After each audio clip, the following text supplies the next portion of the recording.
my name's Adeline, and I'm a student intern at the Career Center, and I work on the employer engagement team here. And I'd also like to introduce another intern, Maggie, who's going to be helping us with tech today. And before we get started, I would like everyone to know that this will be recorded.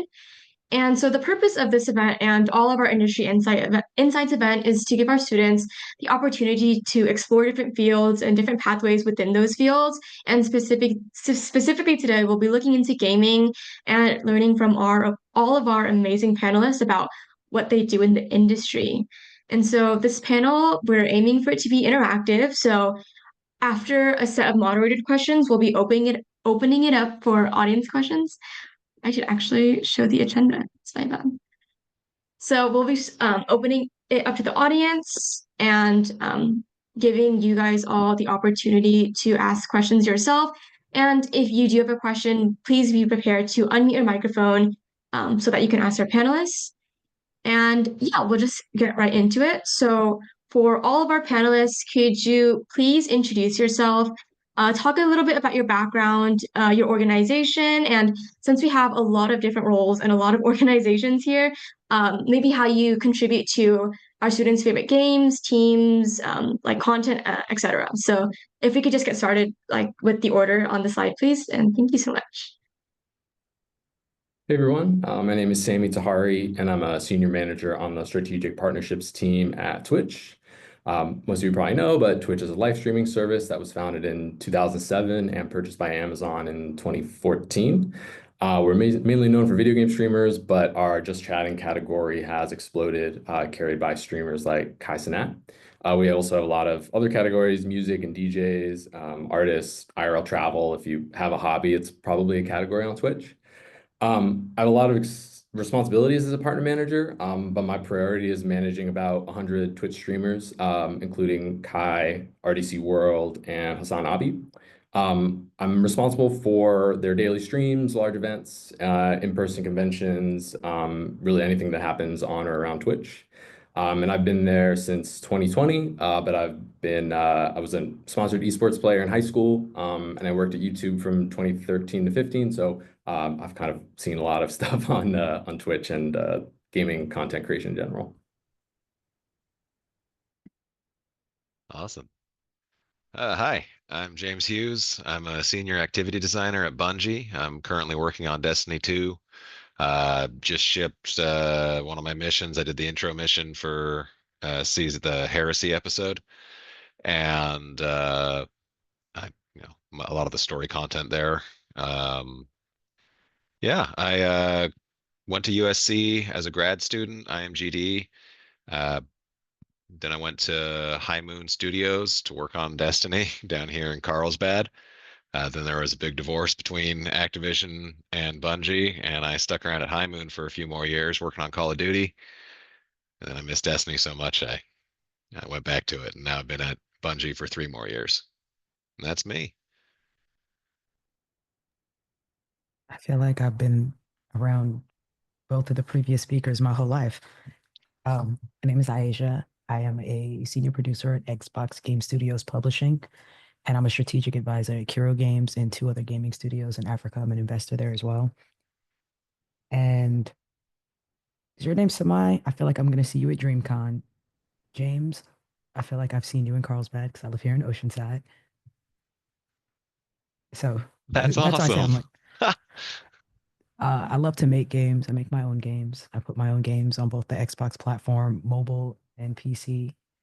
And of course, as a professional here at Xbox, I help bring games that people know and love to life. I have 2 games. That's why I asked everyone what they're playing. Someone's going to like one of my games that I'm announcing in August. That's all I can say.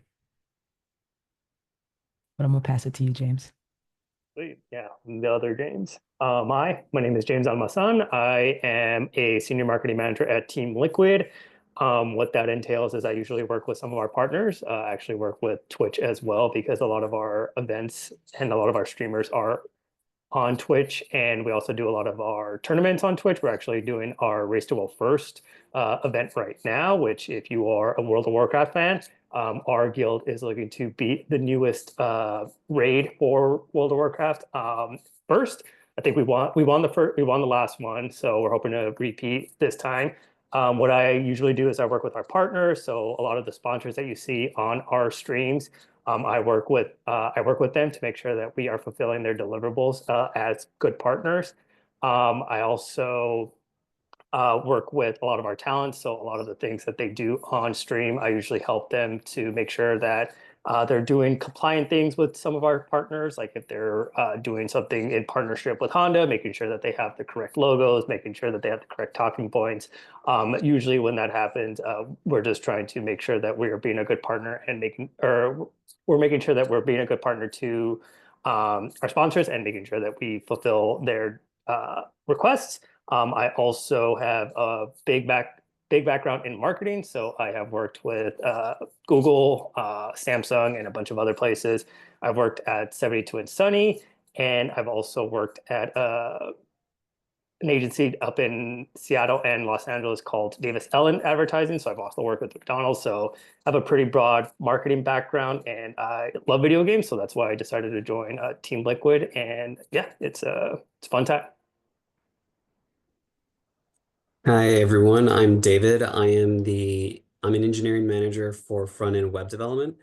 So I've been with Activision for this month will be about 14 years now. So my role is I manage a team of web developers that create all of the game, corporate, and studio websites for Activision. So we create CallOfDuty.com, CrashBandicoot.com, Activision.com, and then just recently we launched a reveal for Tony Hawk 3 and 4 remastered. So we work with a lot of teams within Activision who request a lot of interesting ideas for us to employ. So we have done other types of work, like we worked on the Call of Duty companion app before. We are also doing some projects that work within the game itself. And we are also working on a Call of Duty store to be able to help do purchases on the website. So there's always been, it always feels like that should have been kind of like a given for like almost any company, but it's like, there are a lot more complications when to deal with things like that.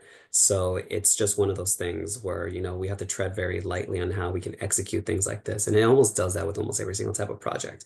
But otherwise, yeah, I mean, that's basically all that's pretty much what I do. And yeah, I'm a USC alum, went there 15, 16 years ago. Interactive entertainment. I would think it was like around the second year when that was available. But yeah, it was it was a very fun time being at USC, and definitely something that I always highly encourage everyone to to continue striving for like higher education and things like that. But yeah, that's me. Okay, great. So now that everyone has a bit more information and background on our panelists, I'll get into the more individualized moderated questions. Sorry. So the first one is going to be for Sammy, and this is more on the content side of things. So since your position at Twitch doesn't directly involve the development and release of games, you and the creators you work with and the platform itself are really, really influential and have a major voice in the industry itself. So how do you think students should navigate staying up to date on consumer trends and interests and like all these other influences to help them be successful in internship and job hunting within the gaming sphere? For sure. So before I say specifically about kind of monitoring the industry and whatnot, this is something I found out kind of late in my career. So like if anybody asks me for help with job hunting and whatnot, I always kind of start with this. You really want to try to outwork everybody else. I was laid off from an ad agency once, and I wasn't getting any phone screeners or resume answers or anything. And I just like looking back on it was kind of taking like an average approach to it. And then once I just like increased my, attention on it and energy and how many just hours I was spending on it, I started to immediately see responses and like phone screeners and whatnot. And that's how I ended up at Twitch. So I just like want to lead with that, is like the amount of work that you put in and outworking everybody else is probably the most important thing for job hunting specifically. But the best way to stay up to date on the industry and whatnot is look for the places where the industry leaders are putting information out and like content and whatnot. So the first to pump up Twitch, but I'll also talk about the other services, is just like that's where Twitch and YouTube and TikTok, like that's where the games are going to be trending in terms of popularity. That's where you'll see existing franchises put out DLCs or new skins and whatnot. So just like consuming that content, for fun and interacting with chat and whatnot, like that's how you'll kind of be amongst the most passionate of gamers and people in that space. And I think when you're doing interviews, being able to talk to what's happening like in real time and showing that passion, I think will definitely come across. Next is kind of on the like developer publisher side of things. From what I've seen, I'm obviously like not at a pub dev, but you can follow a lot of executives on LinkedIn, and they will put information out like analysis of industry trends, like VCs that invest in the gaming industry. They'll put out their own papers and whatnot. And talent management agencies too. I know that's not a pub dev, but talent management agencies, like they're putting content out all the time so that they look like super smart and on the forefront of the industry. So as like a student or someone that's interested in working in it, you can definitely get a ton of great information just off of LinkedIn. And then lastly, I'll say like, the famous websites like IGN. I like gamesindustry.biz has a lot of good articles that get passed around at Twitch a lot. And like Bloomberg randomly, it's kind of, boomery and stuffy, but they do a lot of really good game industry coverage. Those articles get sent around a lot of Twitch too. So if you want to do like a news alert for Bloomberg and gaming, that'll be good as well. Yeah, thanks for that. I love following developers on Twitch because not Twitch, sorry, on LinkedIn because like outside of this like the stuff they do put out, they'll often just put like updates, and I just think it's funny to be like going on LinkedIn for professional things and seeing like an update for a game. But thank you for your insight on that. And so I guess we'll just move on to the next question, which is for James at Bungie specifically. And that's going to be so you work on Destiny 2, and for students who might not be in game dev, there's like two types of games that are updated like episodically, and also games that are standalone releases. And Destiny 2 itself has a lot of frequent seasonal releases, which you mentioned a little bit earlier. And so I wanted to ask a question for our students who might be in game development here. So how do you balance the challenge of designing innovative gameplay and features in a game with pretty frequent releases? And how does that differ from someone who's planning on developing a standalone game that is going to be a one and done kind of thing? And how do you think the impact of having user feedback really goes into this and makes it different from standalone releases? Yeah, it's a really interesting challenge because we have very tight deadlines, very quick turnaround. You go from working on, I have an uncle who works he worked on the Harry Potter game, and they had like 5-6 years to develop this thing. And seasonally, we have a much shorter time frame, under a year. And so we kind of look at like what our experiential goal is. I think that's really important because you're trying to tell a story, and you don't want to you're trying to convey a fantasy to the players, but you don't have 6 years or 5 years of iteration time.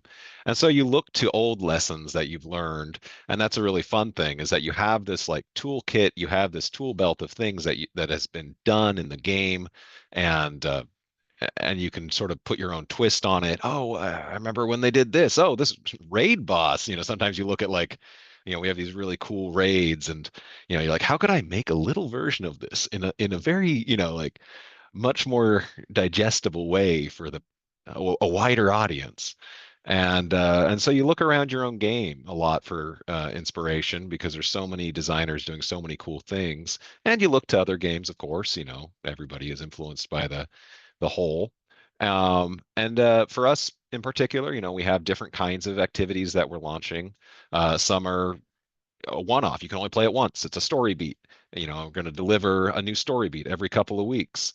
Other times it's an activity that's supposed to keep players entertained for months. And they're going to run that same activity. So you're like, okay, I got to put some randomness in here. I've got to put some branching. For instance, I did a Witch's Spire back in Season of the Witch, and that was, we expected players to run that many times. And so I looked to an old lesson in I'm just going to use I'm just going to assume you know what I'm talking about. Well, I'll try to keep it enough so that people who don't. There is an old activity. It was called Dares of Eternity, and it would go through the same couple bubbles of real estate, and then you get a random boss, and there's 3 different bosses.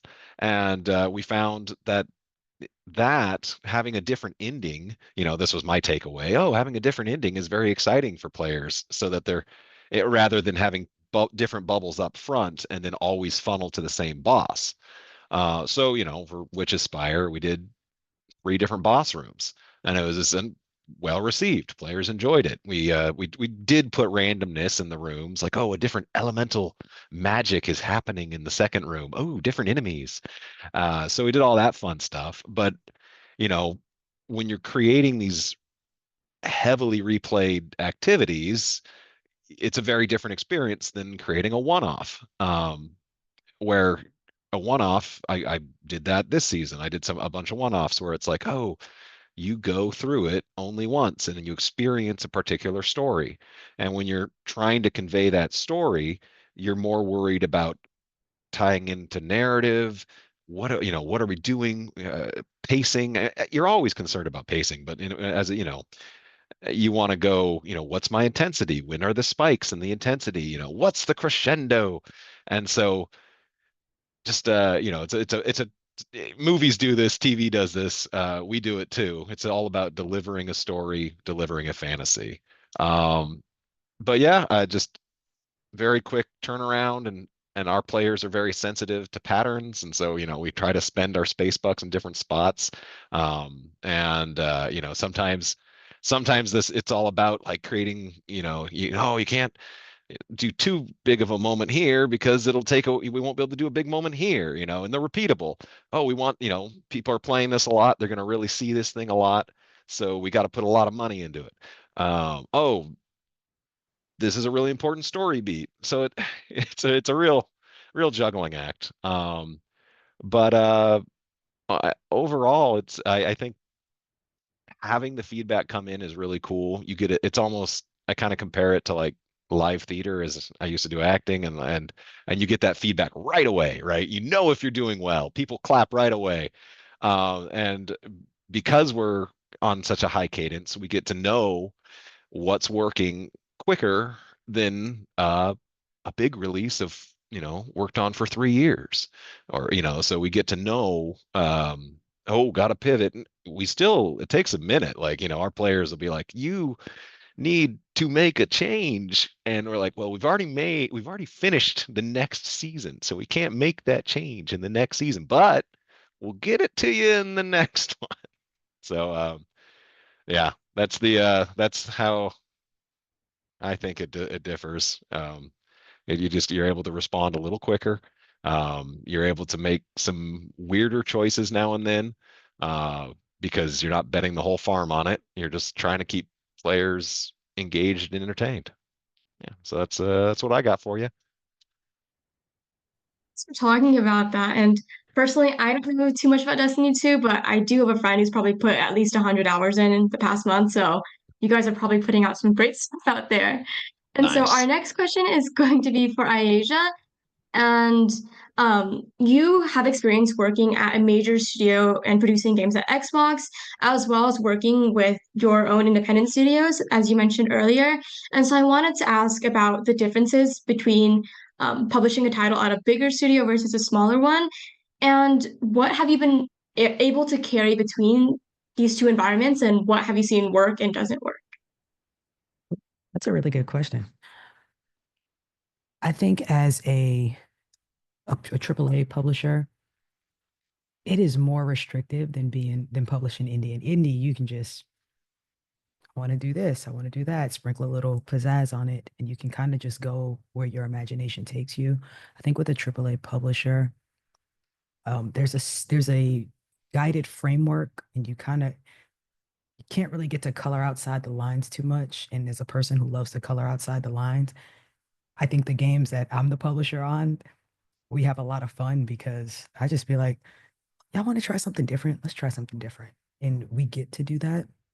What I loved about publishing, and I actually used a program at Xbox called ID at Xbox.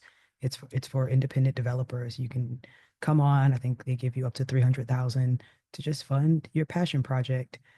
And I didn't apply under my name. I just went through the program, just coasting under the radar, and got the game got accepted. One, the support team was amazing because I was breaking all kinds of things and I'm like, I need help. I need help. And I had really quick response. It was like people were invested in my success. So it was so good. It was such a good experience, as to where on the publishing side, sometimes it can be frustrating because now you're dealing with a lot more money, bigger budgets, more timelines are nothing to be played with. Music licensing, and because that's its own beast. All of them are just completely different aspects. The similarities, though, is how the sausage gets made. A game is a game is a game. It doesn't matter if you scale it small or you scale it big. The process is it's always going to go from concept to launch. You're always going to think about it. There's a point where you just got to say, all right, we're done. Today is the day we are locking the code. Whatever's there, that's what we got. No, you cannot check anything up until midnight. Now is the time, and you just got to push forward. And it's like that on both sides. But I say that to say, if it was up to me, I would love the AAA budget with the indie freedom. And that's my dream. Or the GTA budget with indie freedom. There we go. The GTA budget. There's no budget like a GTA budget, and everyone that works in games knows that. Do you think that, like, in your experience, you have a preference for one or another? Like, or do you think it's just like each of them are in their own separate spheres and we kind of treat them differently? I play everything. I play everything. I play indie games. And for those that know, I'm a Trojan too. I'm actually a doctoral candidate right now. Pray for me. Trying to graduate next year. But I came out of Marshall. There's a student, Celine. What's Celine's last name? Starts with a T. But she did Freewell. I play Freewell all the time. I play Crab Rhapsody. I think that came out of USC Games. If someone says they got an indie game, I'm like, all right, cool. I'll play it. If it's on Steam, I'm playing it. If it's on mobile, I'm playing it. Like, I do not discriminate. I'll play it. Of course, I love Final Fantasy. There's only one right answer. I'm not arguing with anybody about that. There's only one right. There's only one Final Fantasy. And yeah. Thank you so much for being able to talk about that. And then we'll move on to our next question. And this one is for James at Team Liquid, actually. And so you mentioned this a bit earlier, but before you started working at Team Liquid, you had a pretty intense background within more traditional marketing industries. So you worked in like retail and technology. And I wanted to ask what type of advice you'd give to students who hope to do marketing in an emerging and kind of rocky industry like esports and gaming in general. And would you recommend getting into it right outside of graduating college, or maybe getting experience within a traditional field before navigating towards an emerging one? So I am fortunate enough to kind of have a foot in both doors, because right after college, I was in a small ad agency, and anybody's going into marketing, like a video game studio, a small agency is going to have like be able to move quicker and break more rules than working at a larger agency. So when I was in the smaller agency, I was able to get my like bearings. I knew what needed to be done, but the timelines are just a bit like back and forth, like, oh, we can push it to the next week, or we can push it to the week after. It's one of those things where you kind of just like, okay, like I want to make sure it's done right, but at the same time, we have to do it quick, because there are other times when a client would be like, hey, we need this done tomorrow. And now all the planning that I did, I was just like, I have to throw it out the door. And now I gotta work all night to like finish something that needs to be done tomorrow. When you work at a larger agency, you're working with larger clients, so you have larger timelines, larger budgets, but they expect check-ins every single week. So it's one of those things where I learned that I couldn't be the person that I was in the small agency where I would just check in with, let's say my old client was Bolthouse Farms, or just like a small little juice company. I was able to just I was giving them a check-in like either every other day or maybe every other week, just because they had a bunch of other stuff at their business where they were just like putting out fires all the time. When I was at 72andSunny, I was working with Google, so they expected something every single week. And if I didn't have any updates, they even wanted to know that. So you'd be like, if I don't have anything new to share, I was able to be like, I don't have anything new to share. It's like, okay, make sure we're hitting this date because we're not moving this thing. Like, we're not moving this deadline. Same thing when I was working for McDonald's. It was another thing where they were very structured. There were little things where you can do here and there where you would be able to move out of the comfort zone, but they were very strict and they had a very rigorous process because McDonald's is a multi-billion-dollar company. They're not going to wait for you. They're going to tell you what to do, and then that's it. So having all that experience, then going into esports, it's one of those things where it was a bit of both worlds, because esports, it's budding. It's something where I'm working with different teams in different time zones. So the structure that I had working at the larger agencies, I'm able to put that structure into the esports team. So my teams, they're learning that I'm someone who is going to be checking in with them, making sure that they're able to give me either updates, or if they don't have any updates, that's fine too.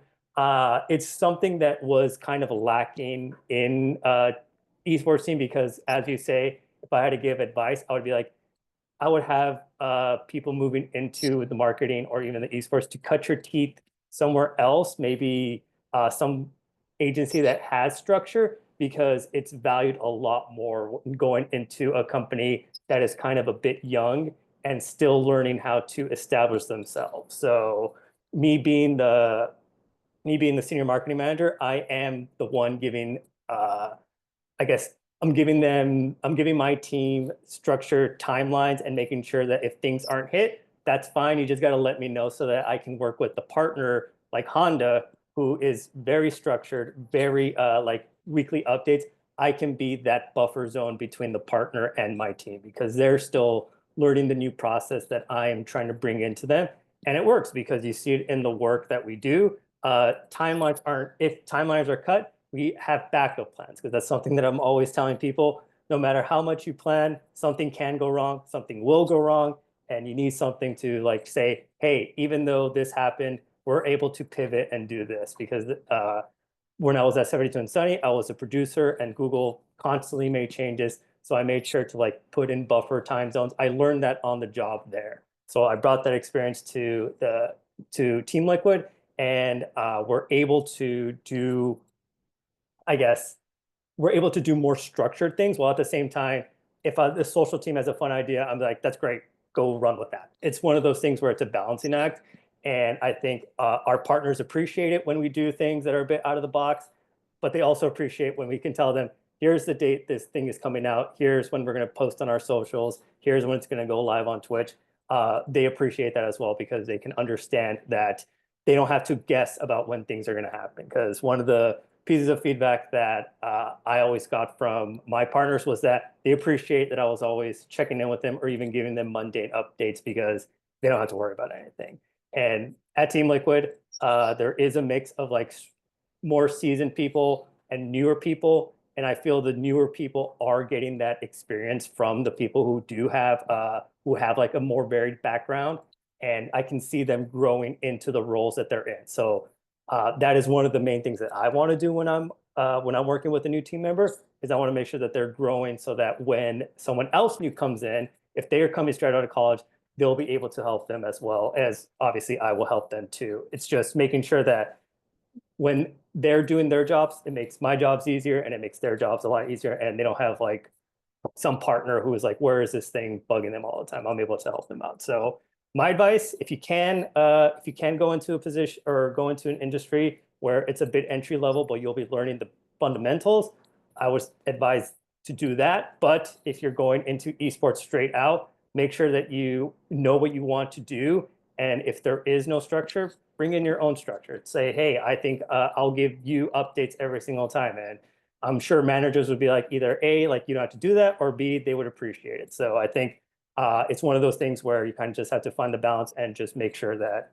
you're growing along with the role that you want to grow into. Thanks. And you mentioned this a little bit, but you talked about having this balancing act between doing fun things and more structured things. I just wanted to ask, esports fans, I think in general gaming fans, they want a lot and they're very judgmental. How do you come up with like innovative marketing ideas to kind of like wedge your way into that and like find a space there and like actually make players and fans happy? It's definitely a balancing act. It's usually a thing where if it involves an athlete, you got to make sure the athlete's in the right mood, because if they are coming off a loss or if they're just spit a whole day of scrims, they're not going to win and do anything fun. So you have to kind of convince them, like, don't worry, it's going to be silly. We'll give you food or something. Like that's kind of what you have to do. Having my experience, if a producer comes to me and be like, hey, we want to make this silly video, and if they want either to use a partner, let's say if they want to use a monster can, I'd be like, just make sure if you're going to use the monster can that you're not crushing it, that you're not doing anything like that, because people will notice that. And if we give monster a heads up, that's my job. So I'm the one thinking of all the things that the fun people are not thinking of. That's what makes them, that helps them do what they need to do. While at the same time, I can come in and think about the stuff that we might get yelled at for, and then just squash it right up front. So if they say, oh, we have this great idea, I'm like, great, run with that. I'll double check, say yes or no, tell them, no, but you can do this. So it's really just like guessing and trying to figure out like when I need to bring in somebody, because at the end of the day, I do want us to make fun content. There's a lot of stuff that a lot of our team members really want to do, but if it involves like say, making sure we have a secret lab chair in the back, I just be like, hey, just turn the chair this way, and then you're good. That's all you need to do. It's like finding that compromise. All right, so thank you so much for sharing that. And with this, we're going to move on to our last moderated question. If you guys want to start, if our students want to start kind of generating an idea in their head, if they want to ask anything. And so this last one is for David. And so the gaming industry has a lot of talented developers, and there's a lot of amazing college grads coming out and producing these amazing things. And so how would you suggest a student stand out in the recruiting process? And, from coding independent projects to working with their friends to create small projects, what have you seen help young graduates be successful in landing jobs at Activision and also just within the industry as a developer? And how do you recommend that students stand out in the recruiting process? Really good question. I always try to give like this advice for like all the people that I have to interview each time whenever they want to like, join our team or anything, because any sort of type of programmer, I think it's pretty much roughly almost all the same, depending if that's what you really want to go into. I mean, going out of college, I always highly recommend, to continue building out personal projects, building out a portfolio with all the things that you have learned, everything that you want to just like, put out there. Anything is better than nothing, because you'd be surprised by like how many people I've seen who have applied, but all they really do is just like want to display like their classwork that they put like on their resumes and things like that. So it's like it's one thing to like, learn, like read things through books and things like that, but it's another thing to kind of like apply it, based off like um, again, just like use what you've learned to actually make something that's tangible. I think that's the thing that we like to really see. Because one of the things that, I mean, I never really tell this much to like people who apply, or like let's say apply to my team, is that I never really care much about what school you go to or what you've learned. At least that's a very small percentage. I care more about what you do and what experience you really have, to be honest. It's like it's good to know at least that you have like a background in, like, let's say you have a passion for games, like you want to be a game developer or some type of programmer or something. At least that's a good start.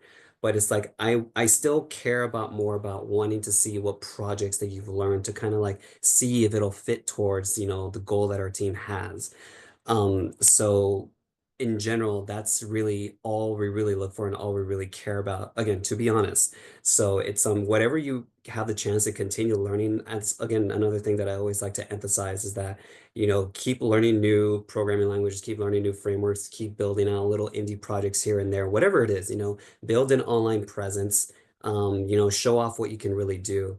And I think that's just going to make the most impact whenever you do, apply.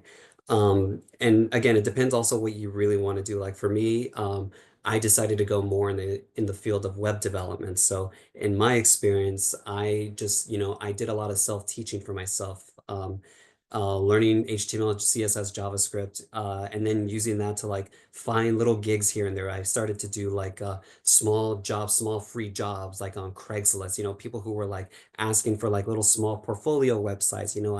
I reached out to them, said that I would do it for free, kind of like an exchange, like I'll do this for free while I can add this to my portfolio in a sense. So, and then you build up more experience that way and get to show off your skills. And then you read online to kind of keep up with the trends as to like what else is coming out. Like maybe there's some new game engines that are coming out, or maybe there's some uh new programming frameworks that are coming out.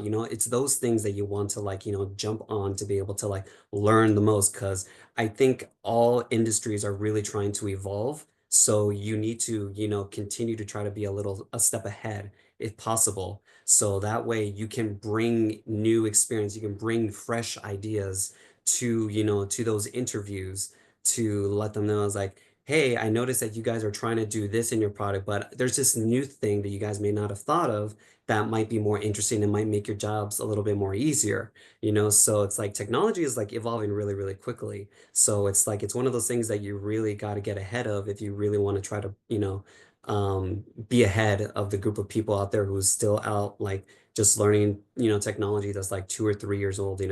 So that's very, very important that you should always try to stay on top with when it comes to learning and whatever new technologies are, trending out there. And just follow up, do you remember any like passion projects that you've seen from like new hires that you just like were like really shocked by, really amazed by, or anyone on your team, or like even something that you did that you were like just like really surprised at how, I guess, innovative it was? I mean, to be honest, not too much from what I can remember. There are a few projects that have been trying to demonstrate. I don't know how much I can really share on this part, but I'll try sharing something else. Um, well, someone was trying to come up with like a game idea that they wanted to see if they can like bring to the web. Try to be a little bit more interactive, because at least for our team, we were more focused on just doing marketing sites, just providing the information to the users, So other people were trying to find different ways of like how could we make it more engaging and things like that. Some people thought about like wanting to like incorporate some sort of a game mechanic in our website, because you see some type of websites out there, kind of like on the Nintendo website, where you have to like find like platinum or gold coins, or things like that to like add to your, to your balance. But, we wanted to try to do something maybe similar, but I think there was someone who built something that was a little bit too much to try to want to integrate. And we felt like, no, I feel like that's not necessary. But another thing too was, there were ideas, and, obviously, like I said, things are evolving. So it's like nothing is a dumb idea.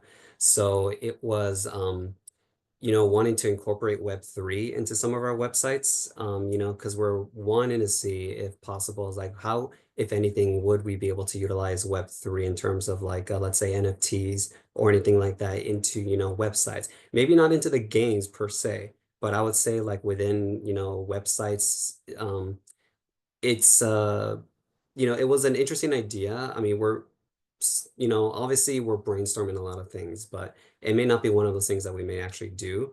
But again, we're keeping an eye out in terms of like what ideas and what, again, new technologies are out there that we can try to incorporate. Of course, AI is another big thing that we're also like looking really into right now. So, we're wanting to see if maybe, we can perhaps put like an upgraded chatbot, let's say on our websites, to help answer questions for users who want to learn more about our products and things like that. So it's being done, in many, many places. So it's like, why not us? Let's try to find different ways to like give the information to the users and AI agents are all the hype right now. So it's like, how can we incorporate something like that into our websites and make it much more easier for users who visit the website to like learn new things about our websites, or maybe even just like simply ask a chatbot of like, what are some tips or tricks, or what's a good loadout for like the specific map of our game, that sort of thing. So it can be able to utilize the strategies that and text and blogs that we have on our websites to give you a more straightforward answer, rather than having you to try to find a specific article in our website, so we can be able to do something like that to be able to, again, give more straightforward answers to our users. Thank you so much. And now that is the end of our modern questions. So we're going to be moving to our student Q&A. So if you guys do have any questions, we'll be giving priority to students with cameras on and their hands up and are using their microphone to ask our amazing panelists any questions. So the floor is open to you guys.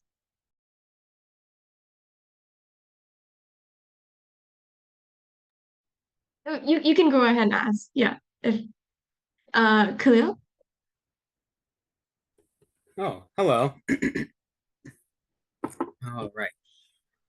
My question was, as somebody who is very interested in sort of the kind of creative writing side and how that can be applied to various industries and or really like roles in the games industry, I'm curious what ways there are for a relative entry-level person who wants to break into that industry to sort of get credits and get experience that will be relevant to that sort of field. Khalil, you don't break into places you belong. You're already in school working alongside other game makers. Are you writing alongside your peers? That's experience. No one can discredit the relevancy of your experience. It's experience. You can also participate in global game jams. You can volunteer. You can also just write. Writers write. But when you don't ever ask anyone, can you help me break in? I ain't gonna help you break in. I can offer you some sponsorship and say, you know what, I'd love to bring you on board and offer you an opportunity. But if you belong here, you ain't gotta break in. You just gotta keep practicing your craft. And anytime you get the opportunity to display your craft and enhance your craft and sharpen your craft, do that. Apply for internships. It doesn't matter where you're getting the experience. It matters that you're actually executing on the experience, because success begets success and people will start to see you and you'll create a name for yourself just by the execution of your work and the quality. But Issa Rae said it best. She said, don't look for Oprah to reach down and pull you up. Build with the people around you. Y'all are the next generation. Like, y'all are the next generation. It's our job as the people in the industry now to succession plan and usher you on and help you, have a solid on-ramp, and then get out the way and let you roll. Just ask. Thank you so much. Additionally, Yeah. I love what Oh, that. yeah, go ahead. Yeah, I love that. I have run into people who have found success doing mods for like Skyrim and stuff like that, where they'll build out a quest line or a side story, and build a mod and have a little interactive journey they can show off. As well as people, I love the game jams. Those are really good. I know a friend of mine formed a sort of side dev team and they made a visual novel. And so you can look for people who are interested in that and visual novels. Those are a pretty good way to. There's a lot of writing in those. Yeah, one of my friends who is a narrative designer here at Bungie, I met them at USC.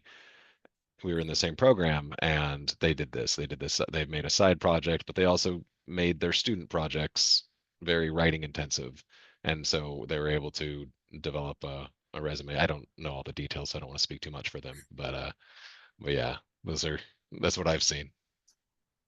But mods. All right, good to know. Thanks. We'll move on to Luke next if you want to ask your question. Yeah. Thank you guys all for coming to speak.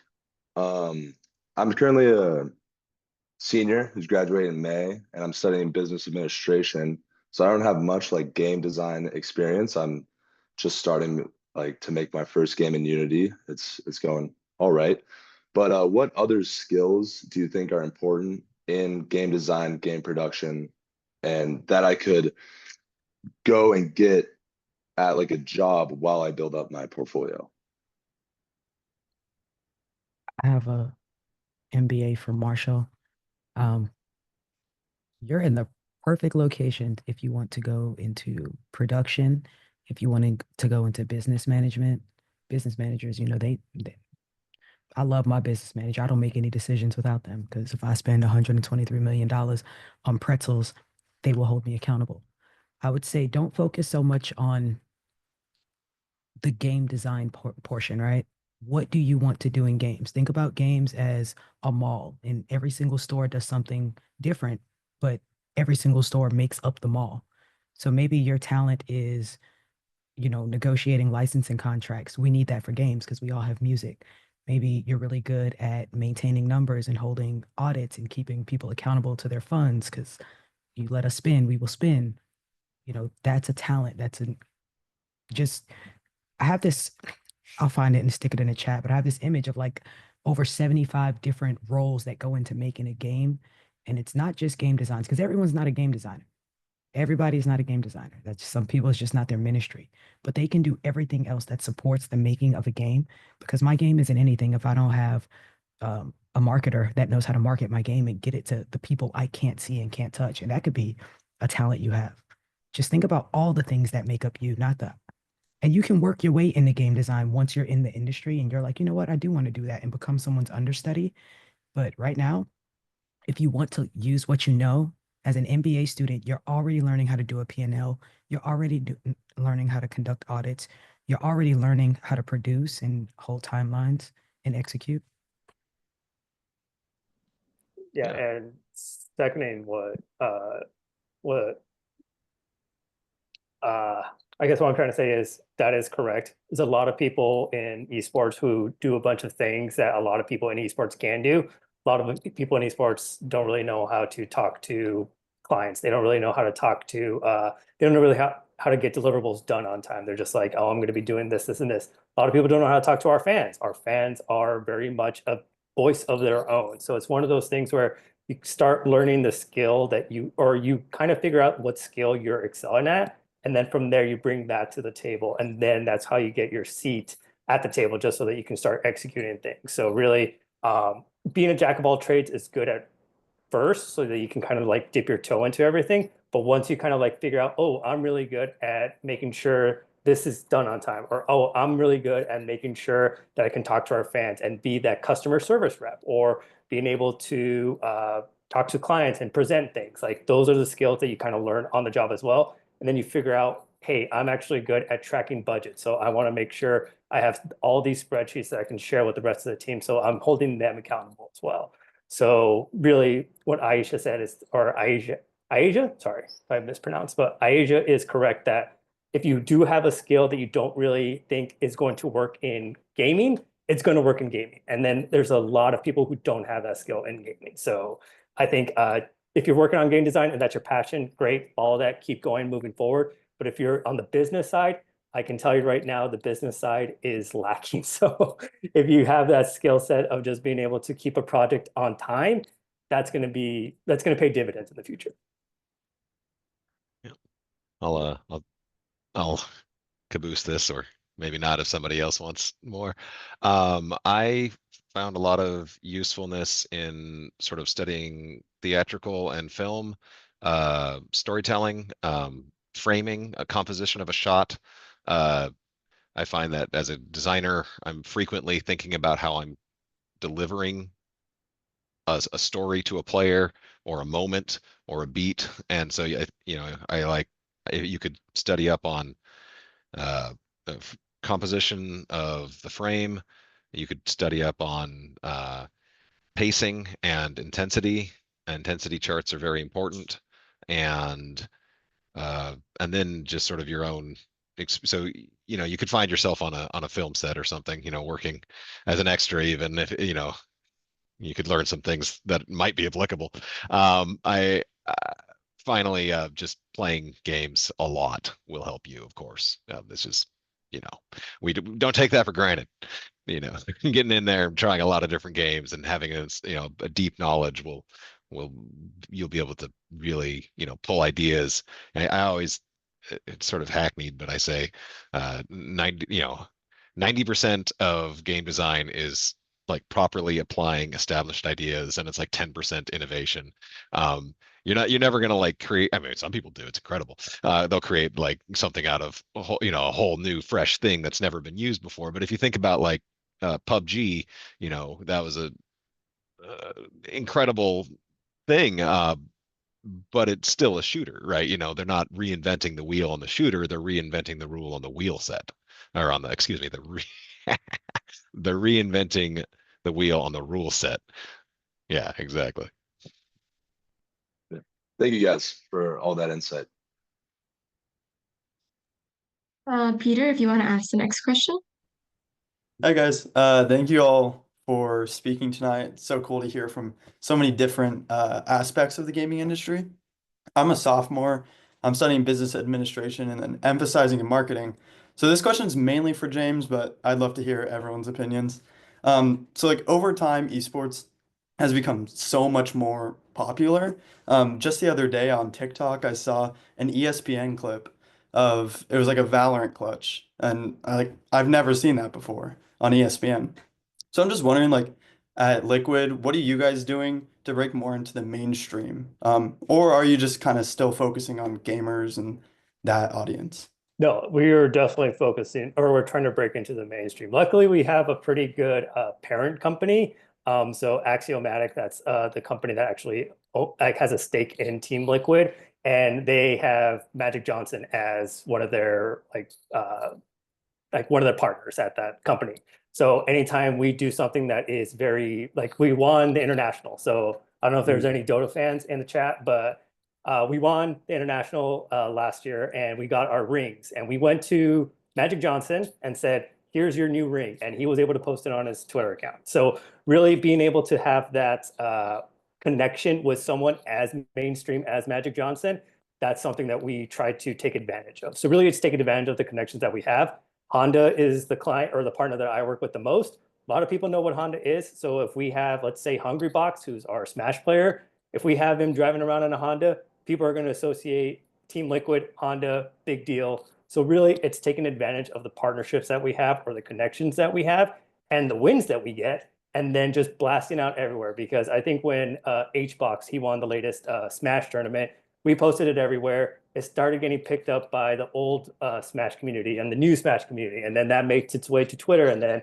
it gets on the main feed. So really, it's taking advantages of those wins. And you're right, just like ESPN, if they were showing like a good Valorant clutch, maybe they'll show like a really great CS clutch, or maybe they'll show our league team playing like in the finals. Like if it's a hype moment, take advantage of it as quickly as you can. And that goes into the topic of what was said before, is like, when do I want to stop someone doing something fun, or when do I want to like keep them in line? It's those moments where I know it's like, it's going to be a moment. It's only going to be like, it's relevant for this moment.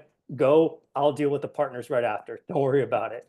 So it's one of those things where anytime you take advantage, or anytime there's something that's hype, just take advantage of it. I'm sure when it's on Twitch trending, like we want to make sure that we're on the front page. Like right now, Race to Roll First, we're going to get a lot of viewerships on that. So I want to make sure that if there is any hype moments, or if we get a mythic boss kill like in the next few days, that we're pushing that everywhere so that people can see it. Because if we capture that hype moment, if we capture gamers just cheering, people are going to see it. I mean, just look at CS2 tournaments. A lot of people think that it's kind of like niche. Look at the Austin Major. Millions of tickets sold. It's going to be huge. There's going to be a lot of people there. And people just don't know it because they don't hear it in their bubble. So if we have any of our major sponsors or even our major actors, like let's say again, if we make it to the finals, maybe Magic Johnson will show up. And that's how we take advantage of it. So really it's just taking advantage of the connections that the company also that already has, while also taking advantage of the hype moments that happen organically, like when we're playing in tournaments. Gotcha. Cool. Thank you. And then we'll probably move on to this will be our last question for the sake of time. If Will, you want to ask? Yeah, and thank you guys for speaking today. I really appreciate it. I'm a second year at Marshall, and I'm just kind of curious, less so about the general, like breaking into the industry or, getting into the actual like working aspects of it. I'm more curious about AI and, if any of you have any opinions on how you see AI shaping the next evolution of gaming experiences. Somewhere in my bio, it says I'm one of those experts about that. I love AI. I love it. It starts my name backwards. AI has existed for a very long time. People are now just starting to integrate it into their everyday life. It will not take anyone's job. People who know how to leverage AI will take someone's job who just doesn't know how to use AI. I think simple things can be done to, one, upskill yourself. AI always needs something to learn from. AI always needs something to learn from. Just remember that AI always has to learn from something. It will not create on its own. It pulls from somewhere. There's a data set somewhere that it goes back to. So something that I do as an artist is that I'll train an AI model based off my own art. I can upload, maybe 50 to 100 of my pieces and say, hey, this is something, Asia or Tech Picasso inspired. Create me something new, Tech Picasso inspired with this art style. And it'll create using my same art style to create something. I think that's just one way. I think even in the business, on the business side, AI, I mean, it's relevant. I love that I can just hit a button and be like, yo, please recap this entire meeting and any of the takeaways and tasks that need to be done. Draft me an email to send to all the attendees. And like, boom, now I don't have to read, transcribe everything. It's beautiful. So I don't, and anyone else, where's the game designer? I don't think, where you at? You're here somewhere, right? Is that James? James, you the game? No. Who's the game designer? Is his name James too? Am I Yeah, it's tripping? also James. Hey. Yeah, it's the other Okay, I guy. thought I was tripping. James, back Nah. me up on this. I think while AI can give you great prompts, the innovation that will come from human interaction and just riffing off your peers or someone else and walking that idea around with other people you work with, I think that can't be replicated.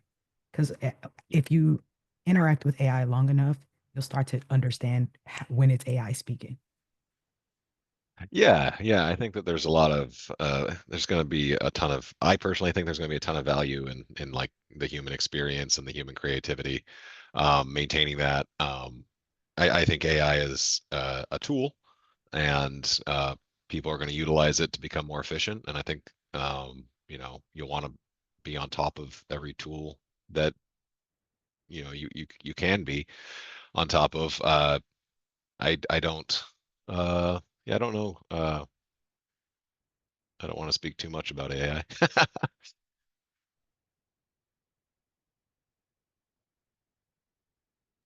Well, if nobody else wants to talk on this topic, that will be the end of our session today.